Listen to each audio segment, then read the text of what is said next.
तो hello guys, मेरा नाम है प्रिंस और आप देख रहे हैं एनिमे समीक्षा। चलिए वीडियो को शुरू करते हैं। तो एपिसोड के स्टार्ट में हम पिछले एपिसोड का एक छोटा सा रिकैप देखते हैं, जहां पर डोज उस रॉक ड्रैगन का एग विलेज में ले जा रहा होता है और एमसी उसको रोकने के लिए मीरिया को अपने ऊपर बिठाकर विलेज की तरफ भाग रहा होता है। फिर हम देखते हैं कि एमसी बड़ी तेजी से मीरिया को लेकर विलेज की तरफ जा रहा होता है और इसके लिए मीरिया उसको थैंक यू बोलती है। फिर मीरिया को देखकर एमसी सोचता है कि शायद इसे ज्यादा चोट नहीं लगी, तो अगर ये रिकवरी मैजिक को यूज करेगी तो वो ठीक हो जाएगी। लेकिन फिर तभी हम देखते हैं कि मीरिया खुद की बजाय एमसी को हील करने लगती है और ये देखकर एमसी कहता है कि मीरिया सच में काफी ज्यादा काइंड है। फिर हम ग्रेगरी के सामने एक महावुल्फ को देखते हैं और फिर वो ग्रेगरी पर अटैक करने जाता है, लेकिन ग्रेगरी अपने स्पीयर को उसके आर पार कर देता है, जिससे वो महावुल्फ मर जाता है, लेकिन ग्रेगरी उसके नीचे दब जाता है। फिर ग्रेगरी उसे अपने ऊपर से हटाने लगता है, लेकिन तभी हम देखते हैं कि एमसी वहां आ जाता है और फिर हम देखते हैं कि उससे फाइट करने के लिए ग्रेगरी अपने स्पीयर को निकालने लगता है, लेकिन तभी मीरिया उससे कहती है कि इस ड्रैगन का नाम इल्सिया है और ये यहाँ पर विलेज को बचाने आया है। हम देखते हैं कि मीरिया को एक ड्रैगन के ऊपर देखकर ग्रेगरी काफी ज्यादा शॉक हो जाता है, लेकिन फिर हम देखते हैं कि ग्रेगरी समझ जाता है कि एमसी वही पहले वाला ड्रैगन है और फिर एमसी भी समझ जाता है कि ग्रेगरी ही वो पर्सन है जिसने पहले के समय उसके पैर पर अटैक किया था। फिर मीरिया ग्रेगरी को बताती है कि एमसी अब प्लेग ड्रैगन बन चुका है, लेकिन वो काफी अच्छा है और ह्यूमंस के साथ फ्रेंडली है। फिर हम देखते हैं कि ये सुनकर ग्रेगरी उससे उसके पहले के बर्ताव के लिए माफी मांगता है और ये देखकर एमसी मन में सोचता है कि ये तो काफी अच्छा और रीजनेबल पर्सन है। फिर मीरिया ग्रेगरी को बताती है कि एमसी उनकी बातें समझ सकता है, लेकिन फिर तभी हम देखते हैं कि वो उस रॉक ड्रैगन के रोर की आवाज सुनते हैं और फिर मीरिया ग्रेगरी से पूछती है कि क्या तुमने डोज को देखा है, तो ग्रेगरी कहता है कि महावुल्फ को मुझ पर छोड़कर वो भाग गया था। मीरिया उसे बताती है कि डोज रॉक ड्रैगन से विलेज में अटैक करवाने का प्लान कर रहा है और हमें उसे रोकना होगा। तो ग्रेगरी उसे कहता है कि तो फिर मैं भी तुम्हारे साथ चलूंगा। फिर सीन चेंज होता है और हम देखते हैं कि डोज उस एग को लेकर विलेज में पहुंच चुका होता है और फिर हम देखते हैं कि ग्रेगरी, मीरिया और एमसी भी विलेज तक पहुंच चुके होते हैं और फिर ग्रेगरी विलेजर से पूछता है कि क्या तुमने डोज को देखा है, तो फिर एक आदमी उसको बताता है कि डोज वॉच टावर की तरफ गया है। फिर वो रॉक ड्रैगन की आवाज सुनते हैं और ये सुनकर ग्रेगरी कहता है कि रॉक ड्रैगन पास आ रहा है। तो मीरिया कहती है कि हमें जल्दी मिस्टर डोज को रोकना होगा। तो ग्रेगरी मीरिया से कहता है कि इस काम को मुझे और ड्रैगन को हैंडल करने दो, तुम जाकर विलेजर्स को इवैक्यूएट कराओ, वैसे भी तुम इंजर्ड हो। फिर हम देखते हैं कि एमसी भी उसे ऐसा ही करने के लिए कहता है, तो मीरिया मान जाती है और एमसी और ग्रेगरी डोज को रोकने चले जाते हैं। फिर हम देखते हैं कि वहां जाते हुए ग्रेगरी एमसी से कहता है कि जब ये सब कुछ ठीक हो जाएगा तो मैं तुम्हें सभी विलेजर से इंट्रोड्यूस कराऊंगा।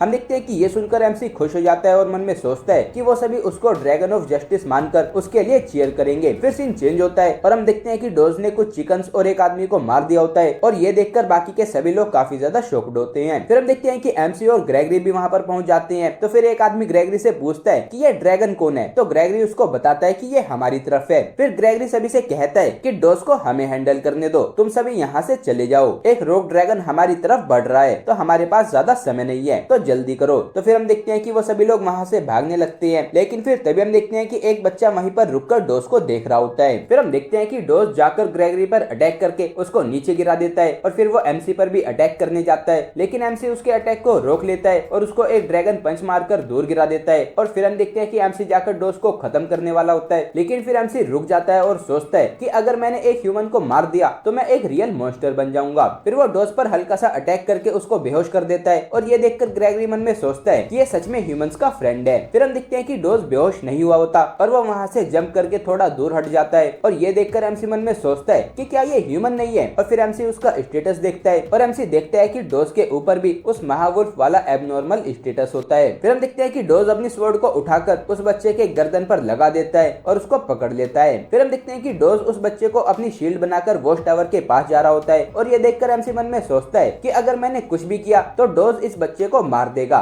तो मैं क्या करूं। फिर हम देखते हैं कि डोज अपनी स्वॉर्ड को फेंक कर रॉक ड्रैगन के उस एग को उठा लेता है और फिर हम देखते हैं कि उसके मुंह से एक स्लाइम निकलती है और वह वॉच टावर को पकड़कर उस स्लाइम से उस वॉच टावर पर चढ़ जाता है। ये देखकर एमसी मन में सोचता है कि वो एबनॉर्मल स्टेटस और अब ये आखिर यहाँ पर चल क्या रहा है। तभी हम देखते हैं कि वो रॉक ड्रैगन वहाँ पर पहुंच चुका होता है और वो काफी ज्यादा गुस्सा होता है। फिर हम देखते हैं कि डोज उस एग को नीचे फेंकने वाला होता है, तो एमसी उसको रोकने जाता है, तो ये देखकर डोज उस बच्चे को नीचे फेंक देता है। तो फिर एमसी जाकर उस बच्चे को बचा लेता है, लेकिन फिर तभी हम देखते हैं कि डोज उस एग को लेकर उस वॉच टावर से जंप कर जाता है और वो उस एग को जमीन में मारकर उसको तोड़ देता है। तभी हम देखते हैं कि ये सब कुछ वो रॉक ड्रैगन देख लेता है और ये देखकर वो बहुत ज्यादा गुस्सा हो जाता है। लेकिन फिर तभी हम देखते हैं कि सीन चेंज हो जाता है और हम देखते हैं कि मैरियला विलेज में वापस आ जाती है और वो वहाँ पर मीरिया को सेफ देखती है, तो मैरियला रिलैक्स हो जाती है। फिर मैरियला मीरिया से पूछती है कि आखिर यहाँ पर चल क्या रहा है, तो मीरिया उसको बताती है कि मिस्टर डोज रॉक ड्रैगन को विलेज में ले आई है हैं। तो ये सुनकर मैरिएला शॉक हो जाती है। फिर सीन चेंज होता है और हम देखते हैं कि उस एग को तोड़ने से डोज काफी ज्यादा खुश हो रहा होता है, लेकिन फिर तभी हम देखते हैं कि वो रॉक ड्रैगन डोज को कुचलकर मार देता है। और फिर एमसी मन में सोचता है कि ये काफी बुरा हुआ, क्या मैंने डोज को ना मारकर गलती की थी। फिर एमसी देखता है कि वो बच्चा ठीक होता है, तो एमसी थोड़ा रिलैक्स हो जाता है। और फिर एमसी ग्रेगरी से उस बच्चे को वहां से लेकर जाने के लिए कहता है और कहता है कि वो जाकर उस रॉक ड्रैगन से फाइट करेगा। तो ग्रेगरी उससे कहता है कि ठीक है, लेकिन तुम मरना मत। फिर ग्रेगरी उस बच्चे को लेकर वहां से चला जाता है। और फिर एमसी मन में सोचता है कि अब मैं पीछे नहीं हट सकता,